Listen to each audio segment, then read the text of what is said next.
Bien, hermanos, los invito, por favor, a ir a la primera epístola de Pedro, para el capítulo 1, leer los primeros dos versículos allí. Primera de Pedro, capítulo 1, versículos 1 y 2.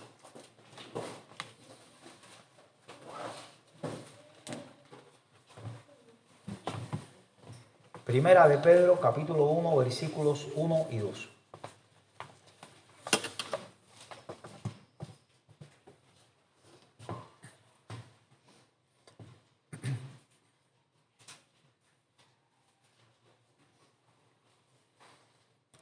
Dice allí la palabra de Dios, hermanos.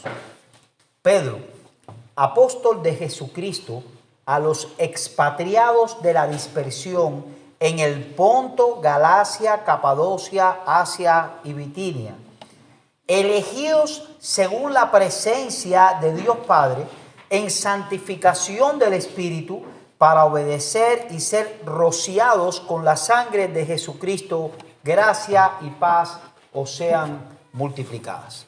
Vamos a orar. Gracias, oh Señor, por este tiempo. Gracias por habernos traído aquí. Gracias por haber permitido, Señor, que a pesar de todas las circunstancias estemos reunidos aquí hoy para adorarte y para escuchar tu bendita palabra, para cimentar nuestra vida, Señor, de acuerdo a tus juicios.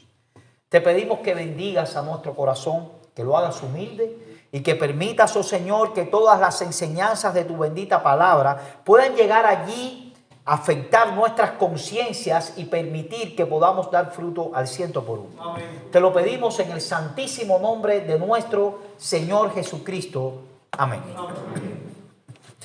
Alguien expresó, hermanos, que la convicción de seguridad es la aliada más fiel de la valentía.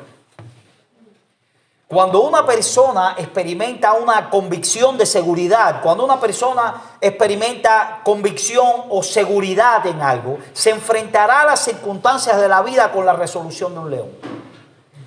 Pero si tal convicción falta, estaremos ante los vaivenes de la providencia como temerosos roedores.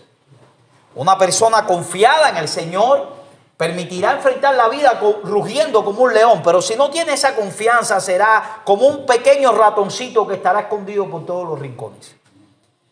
Desde el domingo anterior, hermanos, comenzamos una serie de sermones expositivos consecutivos acerca de la primera epístola de Pedro y estuvimos observando en este primer mensaje introductorio algunas consideraciones generales de esta primera carta petrina. En estas consideraciones generales pudimos constatar que el propósito de esta epístola, y es algo que nosotros tenemos que tener presente cada vez que estemos predicando sobre Pedro, el propósito de esta epístola era alentar a creyentes de iglesias del Asia Menor que estaban próximos a experimentar una injusta persecución por causa de su fe. Así que cada vez que veamos algo de la primera epístola de Pedro, recuerden, hermanos, cuál era el propósito por la cual se escribió. Ese propósito, ese contexto permea todo lo que encontraremos en la carta. Es decir, estos eran creyentes que pasarían por situaciones extraordinarias y que necesitarían aliento y convicción ante las pruebas que venían por delante. Necesitaban seguridad, convicción de seguridad. Teniendo esto en mente, hermanos, ya vimos los dos primeros versículos de primera de Pedro que vamos a leer nuevamente. Dice: Pedro, apóstol de Jesucristo, a los expatriados de la dispersión en Ponto, Galacia, Capadocia, Asia y Bitinia, elegidos según la presencia de Dios Padre en santificación del Espíritu, para obedecer y ser rociados con la sangre de Jesucristo, gracia y paz os sean multiplicados. Inmediatamente de presentar el autor y los destinatarios, datos que vimos en el sermón introductorio que vimos el domingo anterior, Pedro nos introduce en el tema que traería muchísima convicción a estos creyentes y que debería ser lo mismo con nosotros, hermanos.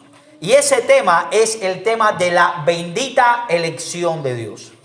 La bendita elección de Dios. ¿Cuál es el propósito de la carta? El propósito de la carta es dar aliento, es consolar, es dar ánimo a personas que se iban a presentar ante situaciones bien difíciles. Y lo primero que le dice Pedro: ustedes son elegidos. Estos creyentes, hermanos, y nosotros también, eran objetos de una gran bendición que debían tener en cuenta ante las providencias que tenían que enfrentar. Tenían un monstruo delante, grandísimo, pero ellos tenían una bendición mucho mayor que ese monstruo. Ellos eran elegidos.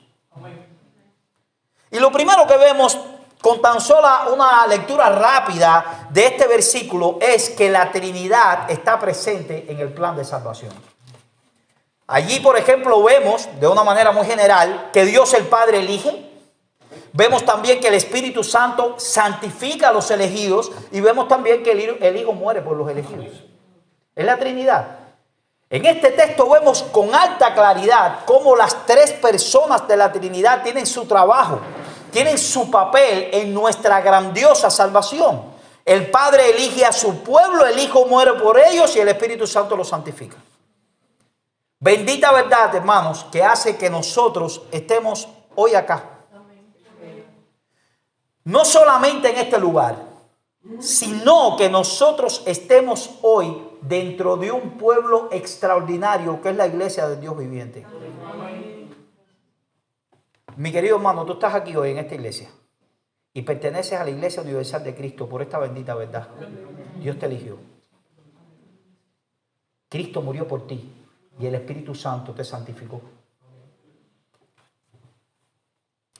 En consonancia con el texto que estamos estudiando, podemos decir, hermanos, como el salmista, la salvación es de Jehová, sobre tu pueblo sea tu bendición.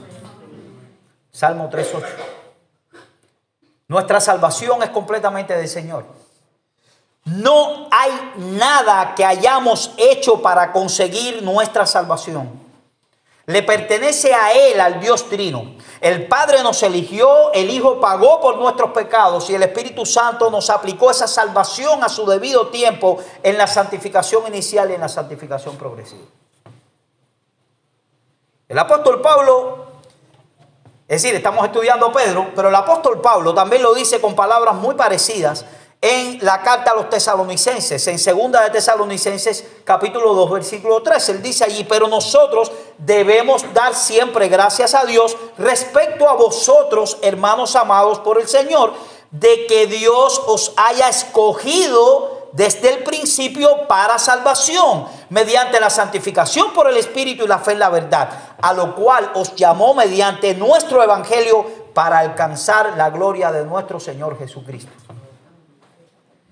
Hermanos, la elección, la salvación por la sola obra de la gracia de Dios es un tema tan pero tan claro en las Escrituras y especialmente en el Nuevo Testamento, que ni aún tapándote los ojos sería suficiente para que tú no lo vieras. Es un grito a voces. El Dios Trino grita a voces: yo te elegí, yo te reconcilié, yo te santifiqué y te santifico y yo te voy a glorificar. Y dice un autor comentando este texto: todo cuanto se opera en orden a la salvación es de Dios. Por eso, por tanto, las tres personas divinas intervienen en la acción, ejecución y aplicación de esta salvación. Y un comentario, el comentario luterano, que es un comentario bastante bueno, dice: el deseo ferviente de cada una de las personas de la Trinidad es que todos los que escuchen o lean el mensaje de Pedro se reúnan con la familia de Dios para obedecer y ser rociados por la sangre de Jesucristo. Para hacer posible esos cambios en la vida, el Padre los decretó desde la eternidad por su divino conocimiento previo. El Hijo se sacrificó a sí mismo en la cruz y roció al pueblo con su sangre para el perdón de sus pecados. Y el Espíritu, mediante la palabra, el agua y la cena, obró santificando, es decir, empezó a transformar la vida de las personas para conformarla a la de Él en lugar de a la del diablo. Hay un autor muy conocido por su parte que también, comentando este texto, que es el fallecido pastor John MacArthur, dice en su comentario a Primera de Pedro: es imperativo, dice él, para los cristianos que entiendan y aprecien plenamente la enseñanza de la elección. Pedro expone las repercusiones teológicas y prácticas de la elección divina en 7 categorías, dice MacArthur: la condición de la elección, la naturaleza, el origen, la esfera, el efecto, la seguridad y las ventajas de la elección. Y hermanos, nosotros vamos a estar apropiándonos de ese contexto de MacArthur para poder entender este versículo y poderlo predicar. Y vamos a estar hablando muy brevemente de todas estas categorías. Vamos a ver estas categorías por separado, de la cual nos está hablando este predicador. Y en primero, vamos a ver la condición de la elección. Pedro, apóstol de Jesucristo, a los expatriados de la dispersión. ¿Cuál es la condición en la que se encontraban estos elegidos? Bueno, Pedro los llama expatriados de la dispersión. ¿Qué cosa es un expatriado, hermanos? Es alguien que es residente temporal en un lugar. Alguien que vive en un lugar que no es su destino, que está fuera de su patria verdadera. Eso es lo que es un expatriado.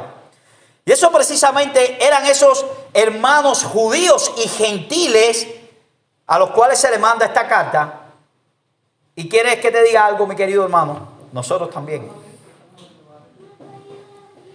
Los cristianos son extranjeros residentes temporales en este mundo en el que vivimos.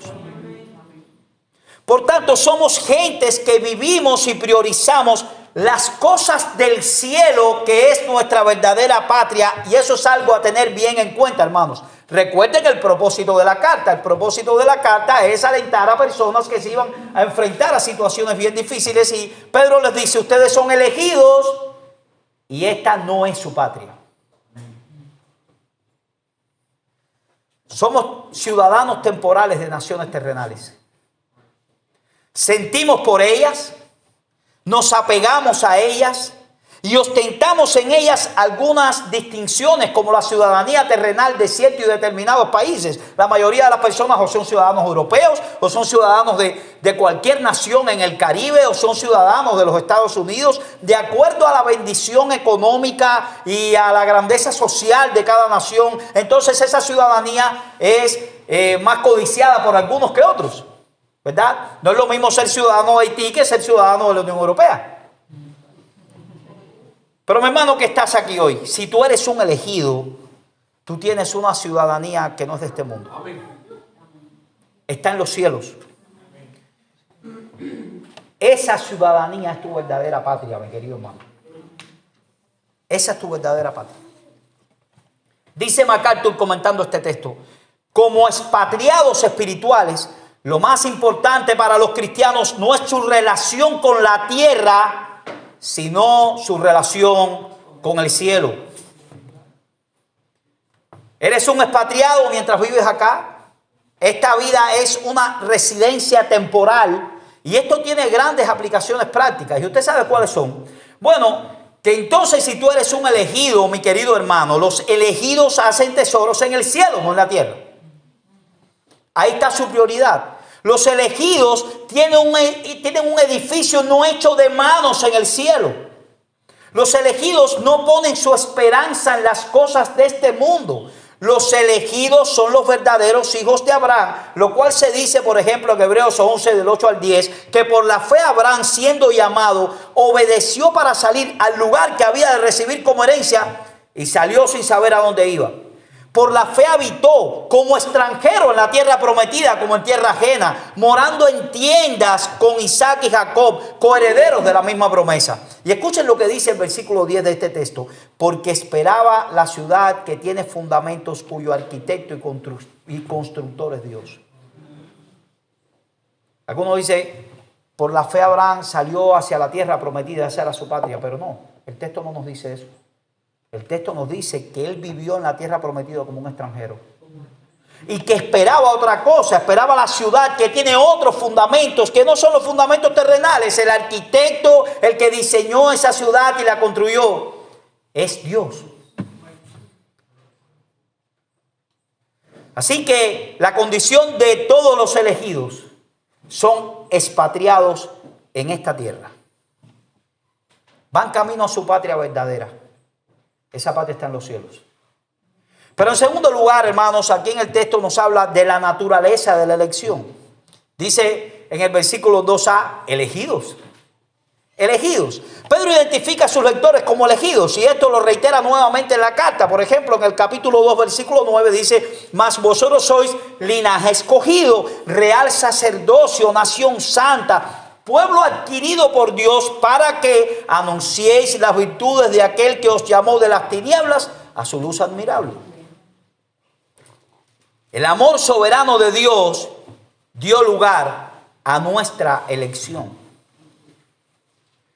Jesús claramente enseñó esta bendita doctrina, hermanos. Por ejemplo, nosotros vamos al capítulo 6 de Juan, versículos 37 al 40. Dice, todo lo que el Padre me da, vendrá a mí. Y el que a mí viene, no le echo fuera. Porque he descendido del cielo no para hacer mi voluntad, sino la voluntad del que me envió. Y esta es la voluntad del Padre, el que me envió. Que todo lo que Él me diere, no pierda yo nada, sino que lo resucite en el día postrero. Y esta es la voluntad del que me ha enviado. Que todo aquel que ve al Hijo y cree en Él tenga vida eterna, y yo lo voy a resucitar en el día postrero. Todo lo que el Padre da, el Hijo los protege y los resucita en el día postrero. La elección es entonces totalmente consecuencia del propósito soberano y la bendita gracia de Dios. Es el Padre el que se lo da al Hijo. Este es mío, yo lo elegí. Y este es un tema no solamente que nosotros vemos en Pedro, hermanos, sino que también lo vemos en Pablo. Por ejemplo, en las epístolas paulinas, ya vimos que lo vemos también en Juan. En 2 de Timoteo 1:9 dice, quien nos salvó y llamó con llamamiento santo, no conforme a nuestras obras, sino según el propósito suyo y la gracia que nos fue dada en Cristo Jesús antes de los tiempos de los siglos. Así que somos expatriados y somos elegidos. Pero en tercer lugar, hermanos, vamos a ver el origen de la elección. Y ahí hay un versículo bien importante que es necesario que nosotros veamos de manera bien específica. Dice, elegidos según la presencia de Dios Padre.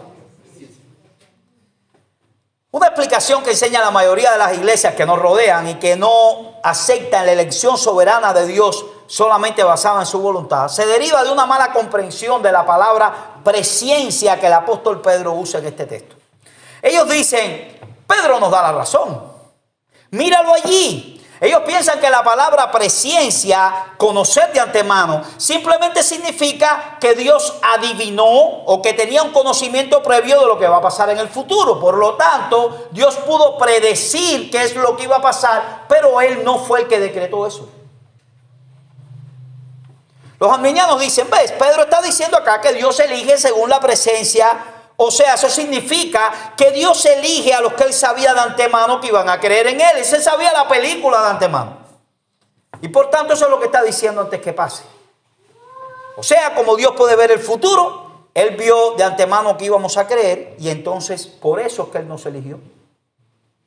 Sin embargo, hermanos, podemos decir claramente que tal interpretación es errónea. Y hay al menos 3 grandes y profundas razones por las cuales esta posición es antibíblica completamente.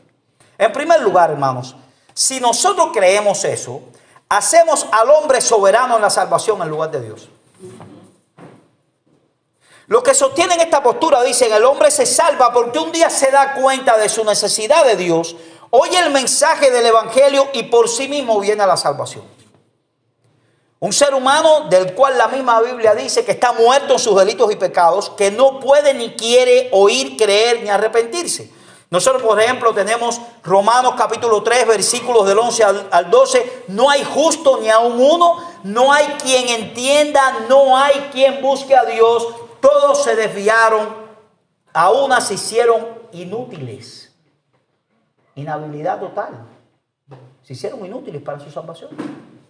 Efesios 2, y Él os dio vida a vosotros cuando estabais muertos en vuestros delitos y pecados, en los cuales anduvisteis en otro tiempo, siguiendo la corriente de este mundo, conforme al príncipe de la potestad del aire, el espíritu que ahora opera en los hijos de desobediencia, entre los cuales también nosotros vivimos en otro tiempo en los deseos de nuestra carne, haciendo la voluntad de la carne y de los pensamientos, y éramos por naturaleza hijos de ira, lo mismo que los demás. Eso es lo que dice el texto. Pero Dios, que rico en misericordia por su gran amor con que nos amó, aun estando nosotros muertos en pecado, nos dio vida juntamente con Cristo.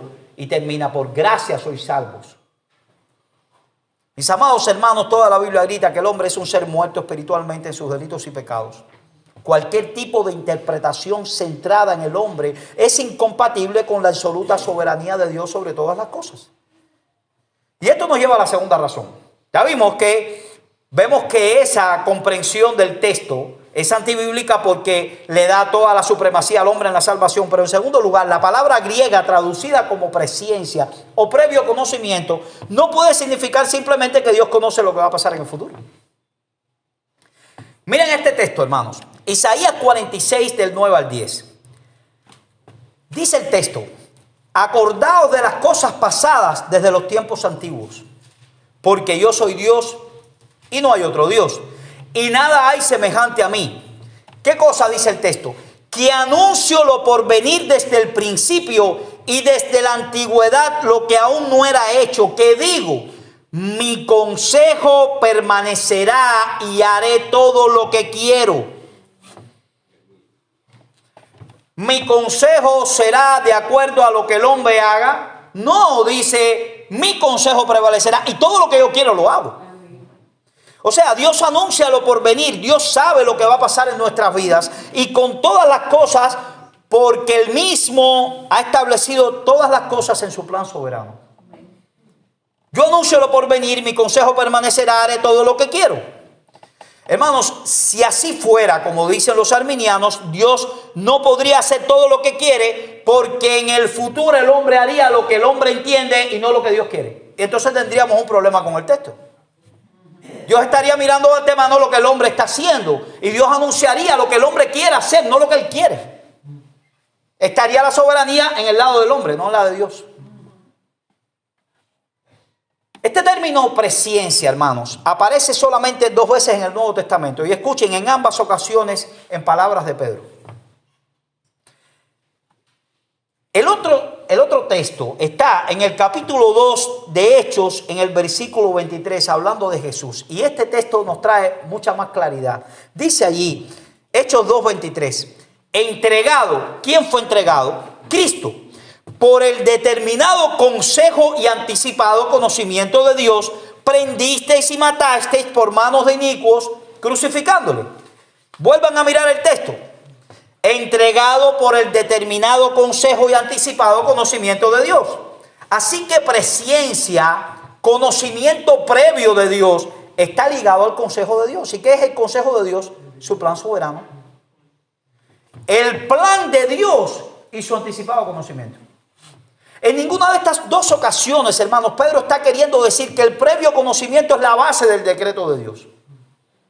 En el texto de Hechos se dice que Jesús fue entregado no porque Dios viera de antemano que lo iban a matar, sino porque Él decretó que eso es lo que iba a suceder. Jesús estaba destinado para morir por su pueblo desde antes de la fundación del mundo. De la misma manera, mis queridos hermanos que estamos aquí, nuestra elección no se basa en que Dios sabía de antemano los que se iban a salvar, sino que Dios planeó nuestra salvación de antemano. Hermanos, escuchen esto. Nada de lo que ocurre en este mundo es al azar. Nada. Dios no se entera de lo que pasa porque Él lo sabía de antemano. Más bien Dios sabe todas las cosas de antemano porque Él decretó que así sucediera. Ese es su plan soberano. Y no solamente en la salvación, sino en todas las cosas. Mi querido hermano, lo que está pasando no está fuera de las manos de Dios. Dice MacArthur nuevamente que la presencia implica determinación de parte de Dios de tener una relación con algunos individuos basado en su plan eterno. Él te amó, Él te eligió y Él te puso aquí. Eso no es obra de la casualidad ni del azar. Ese es el plan de Dios. Al cual no se le escapa nada de su mano. Pero en tercer lugar, y recuérdese que estamos hablando de este texto de la presencia, la presencia implica el hermoso acto de soberano de amar desde antes. En la Biblia de las Américas este mismo texto dice, elegido según el previo conocimiento de Dios Padre. Prognosis es la palabra presciencia y significa previo conocimiento. Se refiere en la Biblia a intención eterna, predeterminada, amorosa y salvadora. Y si hacemos un estudio serio en las Escrituras desde el Antiguo Testamento, veremos que la palabra conocer esta gran verdad nos puede sacar algunas cosas bien curiosas. Por ejemplo, conocer en el Antiguo Testamento implicaba las relaciones sexuales entre un hombre y su esposa. Y ahí estaban, por ejemplo, Números 3, 18, Jueces 21, 12, Génesis 19, 8, no lo vamos a leer por razones de tiempo, pero se dice siempre que el hombre conoció a su mujer, conoció. También conocer implica que Dios comienza a tener amistad y cercanía con un pecador. Por ejemplo, hermanos, en Éxodo 33, 17 dice, y el Señor dijo a Moisés, también haré esto que has hablado, por cuanto has hallado gracia a mis ojos y te he conocido por tu nombre. Jeremías 1:5, antes que yo te formara en el seno materno, te conocí. Y antes que nacieras, te consagré y te puse por profeta a las naciones. Y miren este precioso texto, hermanos, en Amós 3:2 dice, a vosotros solamente he conocido de todas las familias de la tierra, por tanto os castigaré por todas vuestras maldades. Como los conozco tan intensamente, como los conozco de una manera tan personal y como los amo de la manera en que no amo más nadie, por eso los voy a castigar, porque los amo. Obviamente, hermanos, en términos informativos, Dios conoce a todo el mundo. Dios es omnisciente, Él sabe todas las cosas y conoce todas las personas.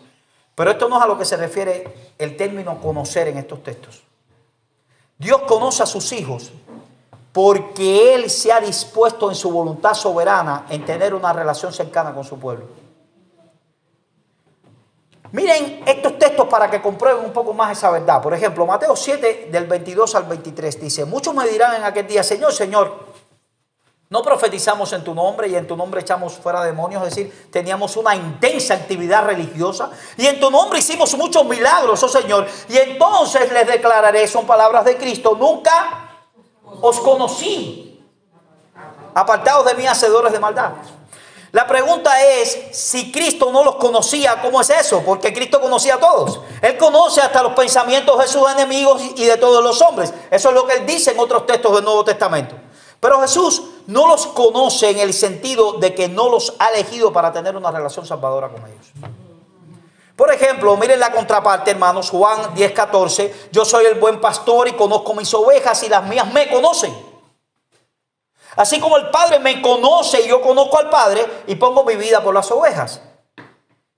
La Biblia de las Américas, Romanos 8, 18 al 19, y sabemos que a los que aman a Dios, todas las cosas cooperan para el bien. Esto es para los que son llamados conforme a su propósito, porque a los que de antemano conoció, relación estrecha de amor, también los predestinó a ser hechos conforme a la imagen de su Hijo, para que Él sea el primogénito entre muchos hermanos. ¿Entienden, hermanos, que este conocimiento no es saber de antemano? Vamos a comparar estos textos con nuestro texto. Elegidos según el previo conocimiento de Dios Padre por la obra santificadora del Espíritu para obedecer a Jesucristo y ser rociados con su sangre. Elegidos según el conocimiento amoroso e íntimo de Dios. Así que, hermanos, el conocimiento de antemano, presciencia, implica que Dios soberanamente decide tener una relación íntima de salvación con la persona, escogiendo a pecadores desde la eternidad para que reciban su amor redentor. Él les regala la fe para que ellos puedan percibir eso. Por tanto, no hay contradicción alguna, hermanos, entre lo que dice Pedro y lo que dice Pablo. Por ejemplo, en Efesios 1:5, en amor habiéndonos predestinado para ser adoptados hijos suyos por medio de Jesucristo, según el puro afecto de su voluntad. Dios decidió elegirte y conocerte desde antes de la fundación del mundo por el puro afecto de su voluntad. Hermanos, nosotros somos seres emocionales. Y nuestro corazón da vaivenes según las circunstancias. Pero yo te pregunto a ti, eso no es un motivo de aliento, porque eso es lo que estaba pensando Pedro cuando le escribió a estas personas, a estos creyentes. No importa las circunstancias, Dios te eligió. Tú eres salvo. Tú vas a tener una vida eterna. Y no es la vida de esta tierra la que te define, sino tu patria que está en los cielos. O sea, porque decidió amar o conocer lo que no debía ser amado, que somos nosotros. Es que tú tienes esa gran bendición. Tú puedes mirar a través de ese lente, hermanos, todas las cosas por las cuales tienes que enfrentarte en esta vida. Y tomar ánimo. Así que ya hemos visto, hermanos, la condición de la elección, expatriados, la naturaleza de la elección, elegidos, el origen de la elección, el conocimiento previo o presencia de Dios Padre. Vamos a ver más rápidamente algunas más. La esfera de la elección. Y dice en santificación del Espíritu. La santificación abarca todo lo que el Espíritu produce en la salvación. Hermanos, la santificación, alguien dijo que es la aplicación en el tiempo presente de la elección soberana de Dios el Padre. Dios eligió, ¿y cómo se ve esa elección? En la santificación. Es impresionante el plan redentor de Dios. El Padre pensó en nosotros y nos eligió en amor desde antes de la fundación del mundo. Pero esa elección se hace presente y tangible en nosotros por medio de la obra del Espíritu Santo aplicándola a los elegidos. Un elegido de Dios Padre oye el Evangelio, lo entiende, el Espíritu Santo produce en él o en ella regeneración, un cambio de corazón, adopción, lo adopta y lo adopta como hijo en la familia de Dios, le regala fe y arrepentimiento. Esas son cosas que tienen que estar presentes en un elegido. Son las cosas que tienen que estar presentes ahí. Esta es la obra de santificación del Espíritu Santo. ¿Qué significa santificación, hermanos? Apartar algo o a alguien para Dios. Eso es lo que significa. Y en el Antiguo Testamento se apartaban los elementos, los animales del uso común para la adoración del templo. Ahora, Dios el Espíritu Santo aparta en el tiempo presente, no a los animales para ser rociados. No, hermanos.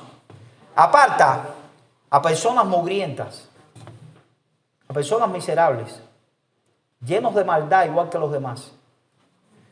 Nos limpia para hacernos propiedad de Dios. Eso es lo que hace el Espíritu Santo. Cuando tú miras en el profundo, en lo más profundo de tu corazón, nosotros no somos más que miserables, hermano. Miserables espirituales que pecamos contra Dios y los demás de una manera constante y tremenda. Busca en tu conciencia y en tu corazón para que tú veas que es así. Así que la santificación se refiere a separación, consagración y santidad. Dice un autor, la santificación del Espíritu aparta del pecado a los creyentes para Dios. Los separa de la oscuridad y los lleva a la luz. Los aparta de la incredulidad y los lleva a la fe. Y los aísla misericordiosamente del amor al pecado y los lleva al amor a la justicia.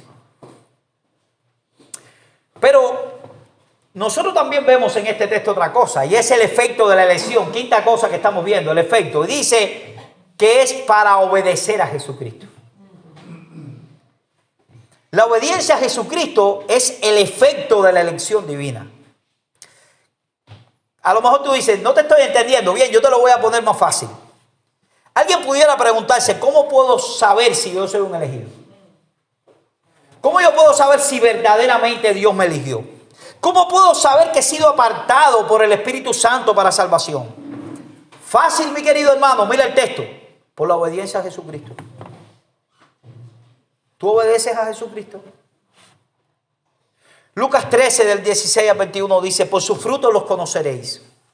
¿Acaso se recogen uvas de los espinos o higos de los abrojos? Parafraseando, hermanos, y llevándolas a las frutas tropicales. Cuando nosotros vemos una mata de mango, no vemos que produce aguacates. El mango produce mango y el aguacate produce aguacate. No vamos a ver una guayaba en medio de una mata de cereza.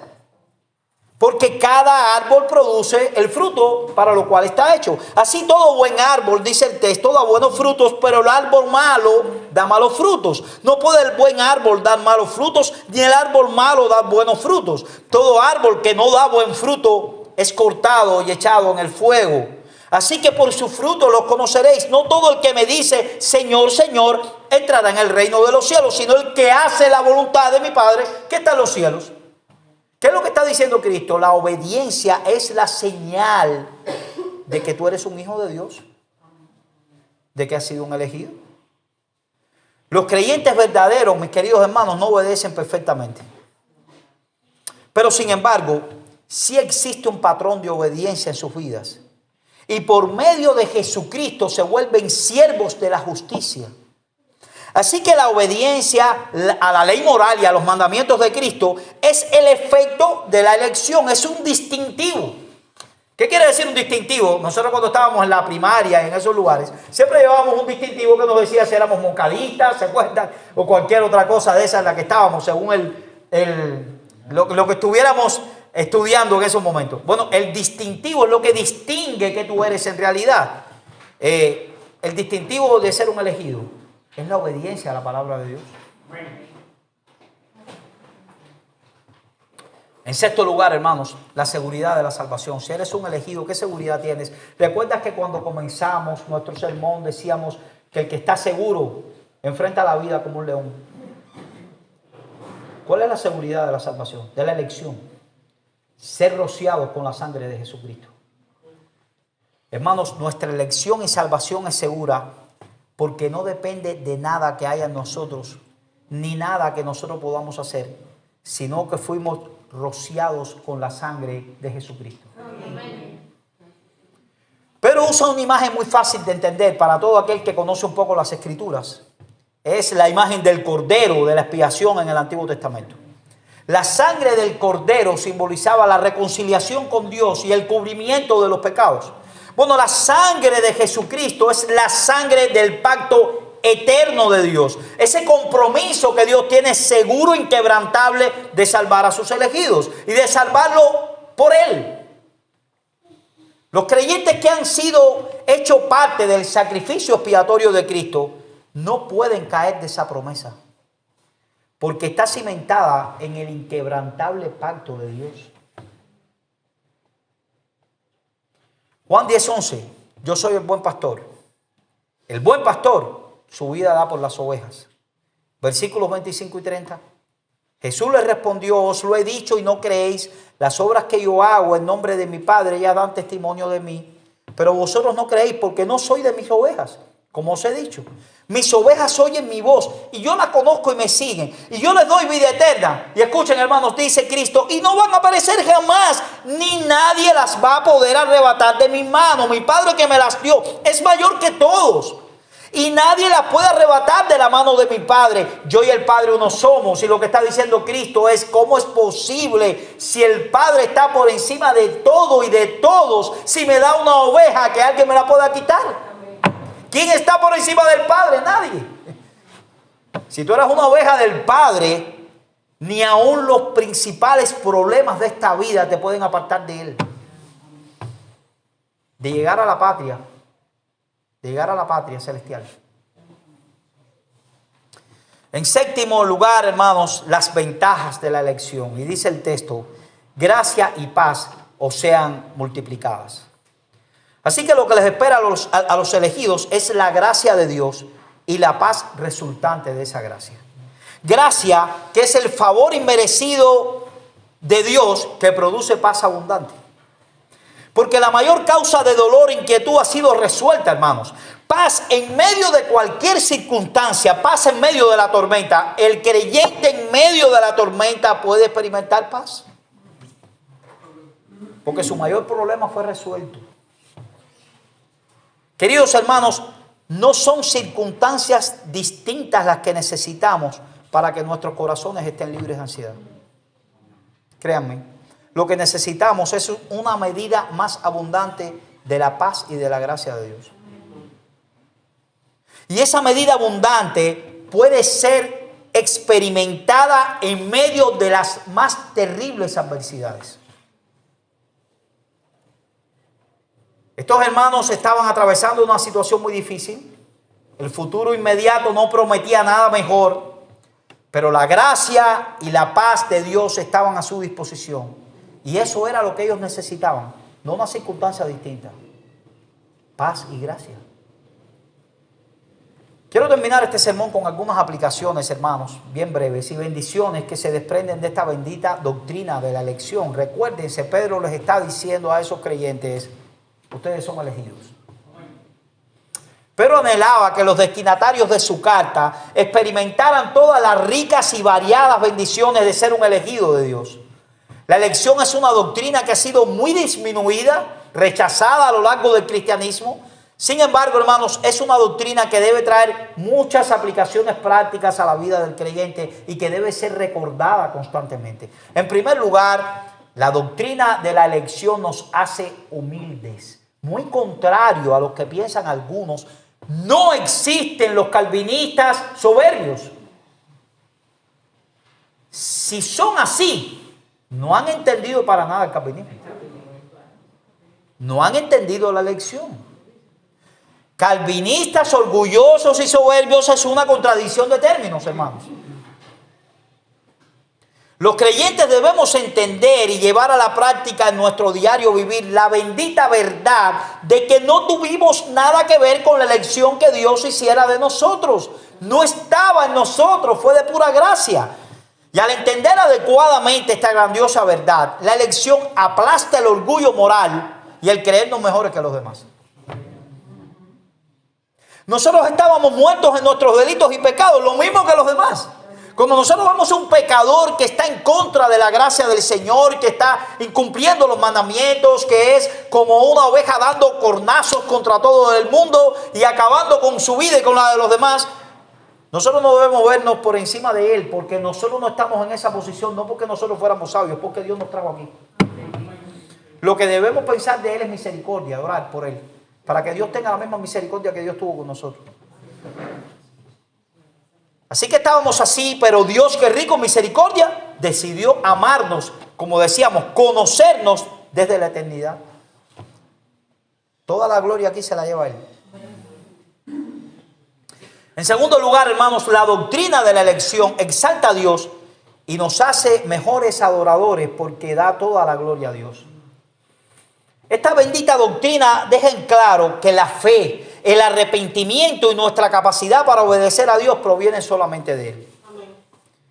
El hecho de que nosotros estemos en este camino, el hecho que estemos aquí hoy, que estemos en este lugar adorándole y que tengamos planes espirituales y que querramos obedecer su ley, todo eso proviene de Él y no de nosotros. Hermano, el próximo domingo, cuando adores al Señor, acuérdate de estas cosas. Cuando cantes al Señor, cuando estábamos cantando hoy de la sangre de Cristo, solo de Jesús la sangre, acuérdate de lo que esa sangre hizo por ti.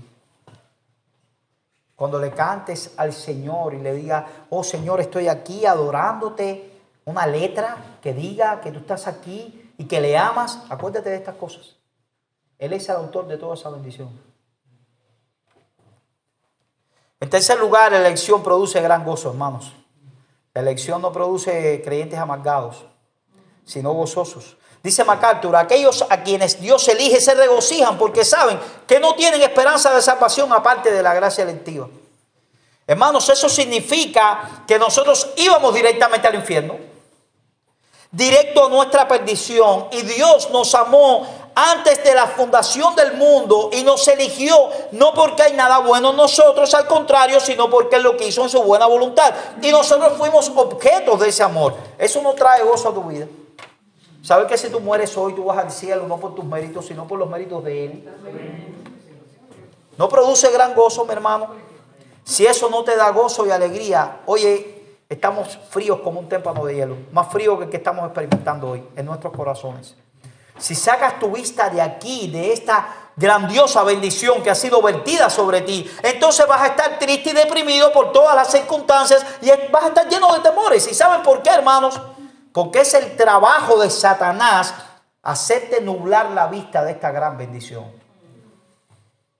Si tú eres un elegido de Dios y vas al cielo, ¿qué más puede ser más importante que eso? Un cristiano pierde de vista la bendición de la elección y la salvación cuando no medita en ella, cuando no ejercita las disciplinas espirituales, cuando es perezoso en su andar con Dios. Cuando tú no piensas en Dios en toda la semana, sino en todo lo que tienes por delante, indiscutiblemente tú no vas a experimentar las bendiciones de la elección. Tú no meditas en ella, no te das cuenta de la infinita riqueza que tú tienes en tus manos. Estás viendo las cosas de esta patria, tú eres un expatriado, estás viendo aquí, solamente aquí.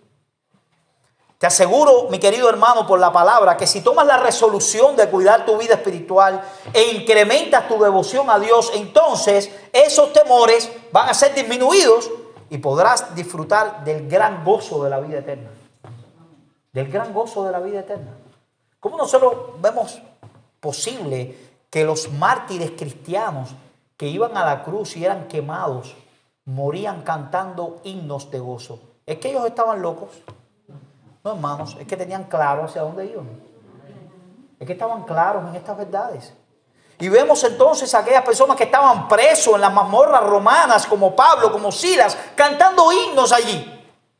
Y uno decía, ¿cómo es posible? ¿Que era un esquizofrénico Pablo? No, hermanos, es que Pablo estaba claro de su vida espiritual. Se puede tener gozo. Se puede tener gozo de la vida eterna en cualquiera de las circunstancias en las que estemos.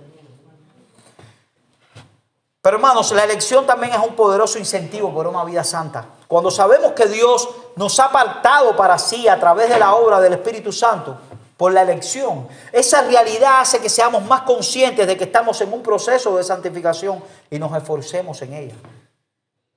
Te estás esforzando en tu vida de santificación, estás luchando contra el pecado, estás tratando de hacer de tu vida una lámpara que hable de la gracia de Dios en ti. También la doctrina de la elección, mi querido hermano, te hace valiente. Te hace un creyente valiente. Dice Romanos 8, 31, 37. ¿Qué pues diremos a esto? Dios es por nosotros. ¿Quién contra nosotros?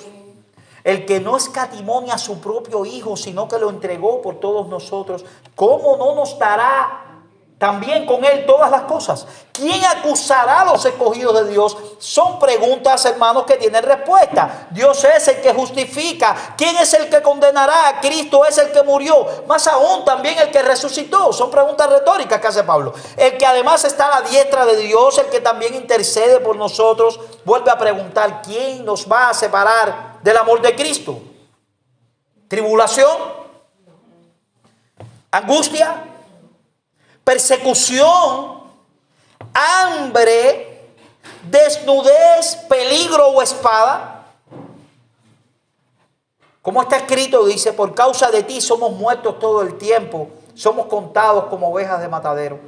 Pero termina el texto diciendo: antes en todas estas cosas somos más que vencedores, porque somos valientes. Dice no el texto, por medio de aquel que nos amó. Por eso es que eres un vencedor.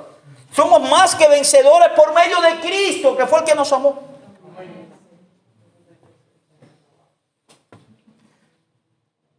Toma valentía, mi querido hermano, eres un elegido.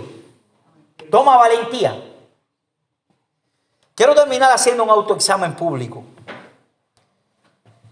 Abra sus Biblias en Colosenses 3, del 12 al 13. Hace poco nosotros estudiamos esta epístola como la estamos haciendo con Pedro, versículo por versículo. Comparemos nuestras vidas con este estándar que se presenta acá. Miren cómo debe vivir un escogido de Dios y comparemos nuestras vidas con ese estándar. Colosenses 3, del 12 al 13.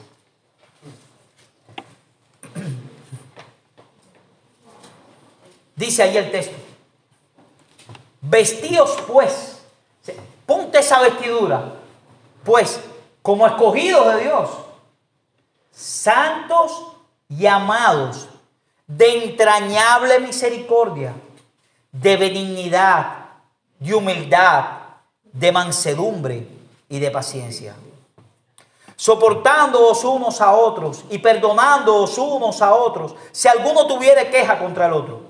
De la manera que Cristo os perdonó, así también hacedlo vosotros. Y sobre todas estas cosas, vestidos de amor, que es el vínculo perfecto. Y la paz de Dios gobierna en vuestros corazones, a la que asimismo fuisteis llamados en un solo cuerpo. Y sed agradecidos. La palabra de Cristo mora en abundancia en vosotros, enseñándoos y exhortándoos unos a otros en toda sabiduría, cantando con gracia en vuestros corazones al Señor con salmos e himnos y cánticos espirituales. Y todo lo que hacéis, hacedlo de palabra, y todo lo que hacéis, sea de palabra o de hecho, hacedlo todo en el nombre del Señor Jesús, dando gracias a Dios Padre por medio de Él. Que la palabra del Señor abunde en nuestros corazones y permita en nuestra conciencia que podamos vivir esta semana que tengamos por delante, no importa las circunstancias, sino gozándonos en nuestra bendita elección. Vamos a orar.